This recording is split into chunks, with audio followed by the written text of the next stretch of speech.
me welcome Mr. Donzell Dixson.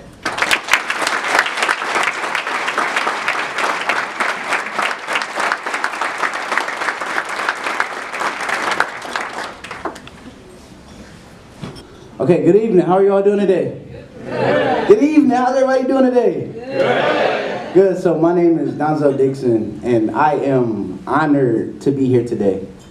So today, I actually want to start things off a little differently this evening. I want to ask a request of you all. I want to ask if you would all join me in song and singing Lift Every Voice and Sing. And before you say no, I'm not a singer. I couldn't hold a tune to save my life. I don't know who in the crowd has been gifted with the ability to sing. Though I don't know these things, I do know that there's power in unity. And that is the first step to being fearless like Dr. King. Though Dr. King was a powerful individual, he realized that he could not do it by himself. He surrounded himself with people like Barry Rustin, Andrew Young, Diane Nash. These were people that we would call unsung heroes. These were people who did the groundwork right with Dr. King during the Civil Rights Movement. So today I ask you all to join me in unity. Can you do that for me? Yes. Cool. So I have the lyrics here, so hopefully, so you don't have to, if you don't know them. We got sound? One second.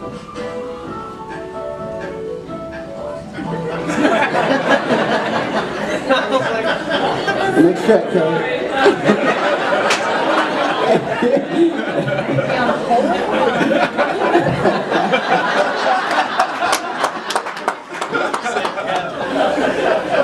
So here we go.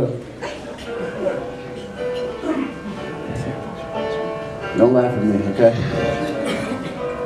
Lift every voice and sing till earth and heaven rings. Ring with the harmonies of liberty.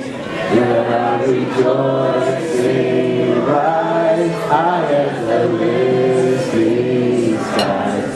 Let it resound loud as the road we sing. Sing a song full of the faith that the dark past has taught us.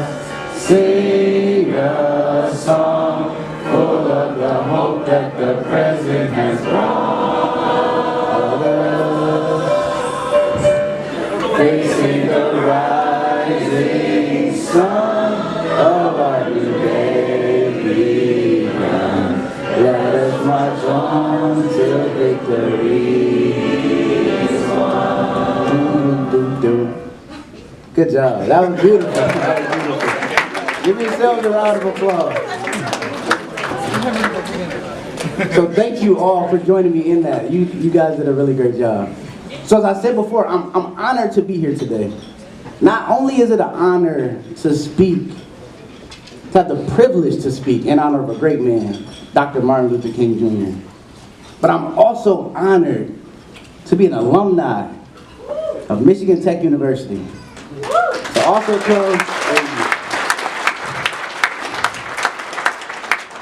also come through the finance program. I got a degree in finance. I had to represent the School of Business. But I'm honored to be here today. I want to take you all through my journey here at Michigan Tech. I remember when I first came to this campus in 2011. I was young. I was still handsome. I didn't have as much hair. I don't know if you guys seen a picture of me. I was the guy I didn't have as much hair then. But I remember when I first came to this campus, I was full of uncertainties. I was unsure of what I wanted to be, what I wanted to do. I feared the unknowns. Coming here and not knowing what would come from all of this. However, I was also a kid who was full of joy to embark on this new journey in my life. To know that the relationships that I built here, the people that I interacted with, that it has truly gave me the strength to believe that I too can cause change. And if I truly set my mind to it, I can achieve the things that I want. Now fast forward 2014, I graduated Michigan Tech, moved out to Minneapolis to start my career at Target headquarters. A year later, I'm sitting at work and I get a random email from Kelly Raffelli. And she says, "Hey Donzell, we have our My Cup banquet coming up. We would like for you to be the keynote speaker." And I thought, what? Like, Kelly must be tripping because I had never spoken before. Initially, I wanted to write her back and say, "Hey Kelly, you must have meant to send this to Denzel. Maybe you hit Donzell by accident, but I can't speak at your event." But instead, I wrote her back. I said, "Hey Kelly, what type of event is this?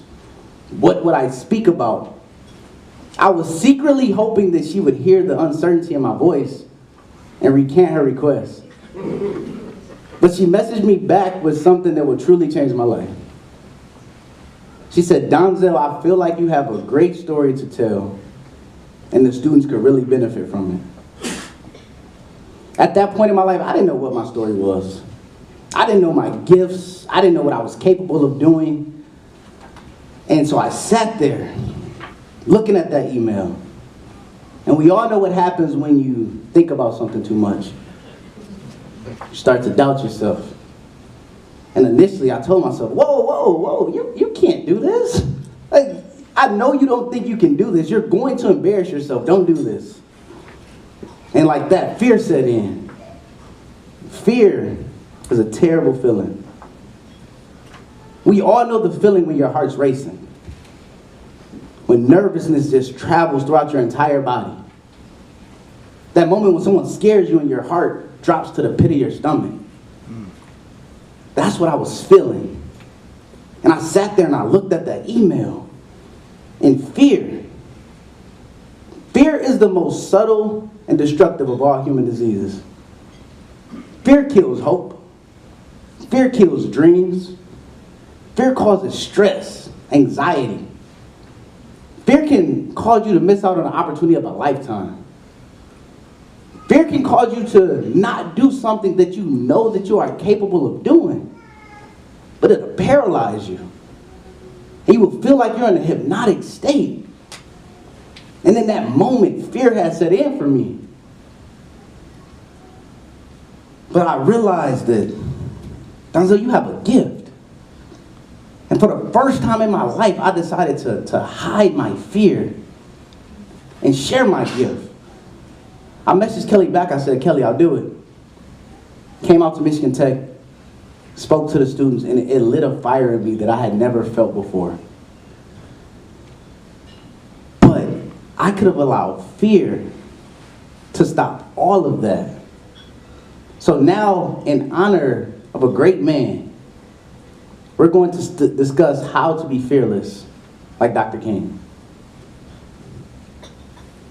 So what does it mean to be fearless? Let's have a discussion. A couple volunteers. What does being fearless mean to you? Anybody? There's about 250 people in here. Okay. Stepping outside your comfort zone. Stepping outside of your comfort zone. Anybody else? Allowing yourself to commit to something fully. Allowing yourself to commit to something fully. That's right. In the back, yes. Do it anyway. Do it anyway. That's good. Those are all great definitions. So when you look up the definition of fearlessness in the dictionary, you'll see to be bold, to be brave, to be courageous, to be free from fear. Fearlessness. However, I've learned that to be truly fearless, it doesn't mean that you're unafraid. You're going to have fears. You're going to have doubts. You're going to have a lot of them. But it's the way that you react, despite those things, that scare you to death. I'm not saying that you won't have any fears, but when fear comes at you, the way you react is different. And so who believes that Dr. King was a fearless individual? Show of hands, anybody? Okay. So for those of you who didn't raise your hand, I got a clip I want to show you. We're going to see if that maybe changes your mind a little bit. Uh-oh. Sorry, Kelly.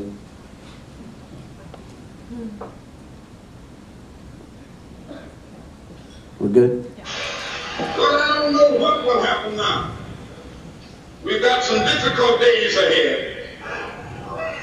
But it really doesn't matter with me now, because I've been to the mountaintop. I don't mind. Like anybody, I would like to live a long life. Longevity has its place.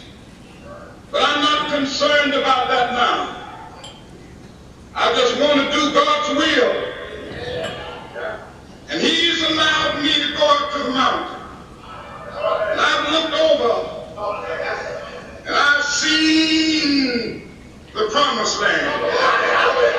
I may not get there with you, but I want you to know tonight that we as a people will get to the promised land. Tonight I'm not worried about anything. I'm not fearing any man. My eyes have seen the glory of the coming of the Lord. That speech just gives me chills listening to that. Like Dr. King was truly a fearless individual. Did you hear the words that he said, how he spoke with such confidence? And I don't know if you guys know this, but the day after this speech, Dr. King was assassinated. His life was taken, he was murdered. However, he still spoke with so much confidence. And this is during the 1950s and 60s. I grew do a brief history lesson. In the 1950s and 60s, a person of color was not supposed to speak like that, with such confidence and fearlessness. We're talking about the times of Jim Crow. Like, these were state laws that enforced racial segregation. Even though in the United States, segregation was illegal, in the South, they said, no, they enforced racial segregation. We're talking about whites only signs, no colors allowed. We're talking about times where people of color were abused by law enforcement, like publicly. Not even just law enforcement, your neighbors, citizens in society. Your neighbor could cause harm to you as a person of color and nothing would happen. And we're talking about real fear. Dr. King was talking during the times of beatings, hangings, and bombings. He knew that every time he spoke, himself, his family, his children, they would, not they could, they would experience violence, be attacked. He went to jail over 29, he was thrown in jail over 29 times. He only lived to the age of 39. So with all this happening around him, how was he able to still fight for justice? How was he able to do that? I think it's because he had a choice. Martin Luther King didn't have to fight for civil rights. He didn't have to speak up. There was a lot of people during that time who didn't speak up. He didn't have to do it. When I look at everything that's going on in the world today, with politics, with war, with genocides, with socioeconomic disparities, it comes more and more relevant to me that people don't have to speak up. Even though things are terrible around us, like, people don't have to say anything. We all have a choice. Dr. King made a choice. And we have all, in some way, shape, or form, benefited from that choice. We all have a choice to make a difference. You have a choice to speak up. We all have this choice. But why do so many of us choose not to? When we see all these things going on around us, why do we shy away from so many conversations? Because of fear. Fear. A lot of us, we fear stepping outside of our comfort zone. Some of us, we fear confrontation. A lot of times, I think people get the wrong definition for confrontation. For some reason, people think if I get into a confrontation, it automatically means it's going to result into a fight. Like, that's not true. A confrontation is simply a disagreement. I seen something that wasn't right, and I addressed it. I can confront someone by simply asking a question. If I see something that isn't right, hey man, why did you treat them like that? What if you were in that situation? Would that change your perspective? What if that was your family? Would that change the way you think about a situation? We all have this choice to do that. But so many of us, we fear it. We fear having these conversations with our friends, with our neighbors, with our coworkers when we see something that isn't right. We don't want to make anyone uncomfortable, but we'll live with uncomfortably knowing that we could have done something. Many times we know that a situation will cause us no harm. Sometimes we choose to ignore it. When something doesn't affect us directly, we act like it doesn't exist. Or we put it behind us. We ignore our ethics, our morals, sometimes even for friendship. Some of us, we have friends where we know it's like, I don't agree with some of the things they say or they do. Those are my friends. And I don't want to say anything. Because I don't want to make them uncomfortable. I don't want to ruffle the feathers. We have to get to a point where we can overcome this. The first step to overcoming fear is unity. I remember when I first reached out to Michigan Tech about this event, I feared asking if my brother's business partners could come here and speak with me, with fear that the answer would be no. But I knew the power of us coming together. I knew it would cause a big impact. So not only am I excited about tonight, but I'm excited about the things that are going to happen tomorrow. And so I challenge you to come together with your colleagues, with your neighbors, with your friends. And you don't have to agree on everything. But even through your disagreements, you can shed light on issues that need to be discussed. The next step is understanding that fear only exists in your mind. It's something that we create. The acronym for fear is false evidence appearing real. It's an illusion we create in our mind. And if you can understand, if you can create it, then you can overcome it. But first you have to identify, what are you afraid of? When you see things that aren't right, what are you afraid of? Is it confrontation? That's okay. Is it speaking up? Is it just simply a lack of knowledge? Sometimes it's just not knowing enough about a topic, so I won't say anything. But before you can address that fear, you have to identify it. And then you can take actions to overcome it. Bruce Lee once said, it's my favorite quote, knowing is not enough. We must apply. Willing, no matter how much you want it, it's not enough. We must do. So I want to share this experience with you all, because I know some of you may be thinking that, when I first came to Michigan Tech, I had fear. And then I overcame it and everything has just been great.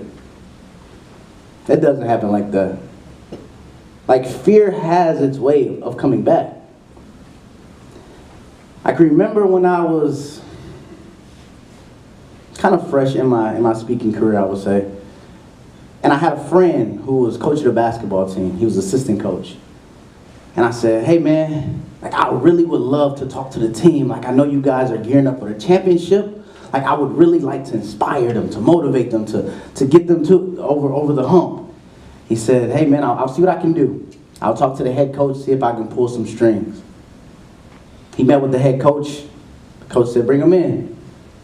So I remember I was at home and I was going over what I'm gonna say, my ideas, putting it all together. And my wife was like, what are you doing? I'm like, I'm just getting my thoughts together, my ideas. She's like, you've been doing this for 3 days. She's like, aren't you volunteering? I was like, yeah, I know it's volunteer. I know they're not paying me, but I just want to give them all I got. Like, I just want to give them all I got. So one thing about me is that I love impacting the youth. And I feel like it's my job, now that I'm here, that I've been where you all are, is to bring up that next generation with me. So I was giving it all I got. And I remember we went to the gym, and the team's practicing. We come in, me and my wife, and we're sitting down on the bleachers. And she's getting the camera together. She was my videographer. I didn't have all this back a while ago, so this is pretty cool. And I'm sitting there, and I'm nervous out of my mind. And she's like, you got it, babe, you got it. The coach waves me over to come into the circle. I come in, and I'm gonna be honest, the first 3 minutes, I was killing it. I was inspiring them, motivating them. I was talking to them about competing. And I was telling them that not only must you compete, you must dominate. And I brought up a game that they had played previously. I said, I came to this game where you guys let the scoreboard go down, but you gotta compete, you gotta dominate. And in that moment, the coach said, I disagree.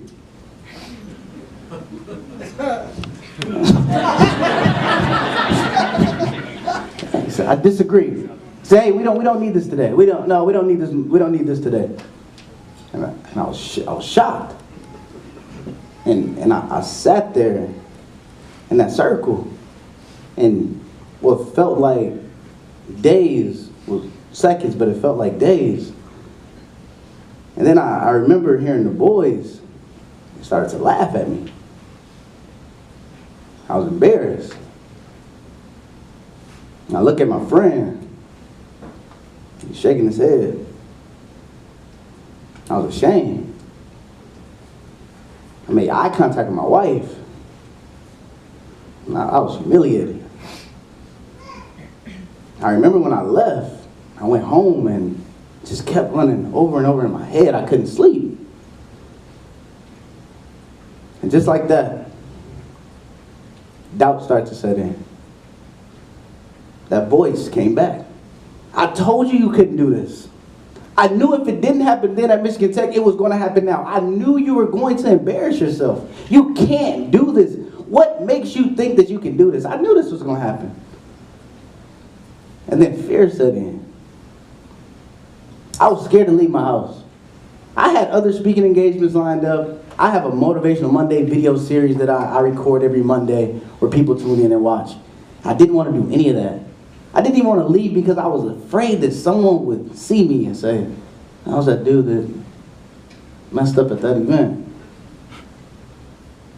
And I sat there and I truly thought, I said, Donzell, it's not about you. Your job is to just share your gift. Whether it goes well or not, it's not about you. You can't base every decision off of you. And I think that that's what Dr. King wanted us to know. That was the message that Dr. King wanted us to have. To understand, to be selfless. I don't know if you listened to Dr. King, but he said, whether I see this or not, I may not get there with you. Quality. If you truly listen to Dr. King's speeches, he wanted equal rights for all people, not just black people. He wanted it for all people. And that's the true reason why people feared Dr. King.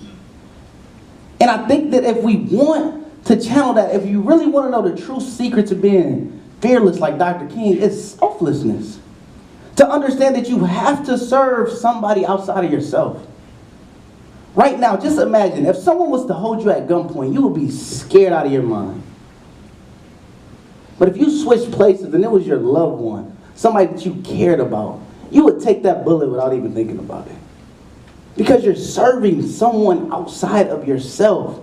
We all have to grasp that. Every time I speak, when I was just sitting in this chair, I'm nervous out of my mind every single time.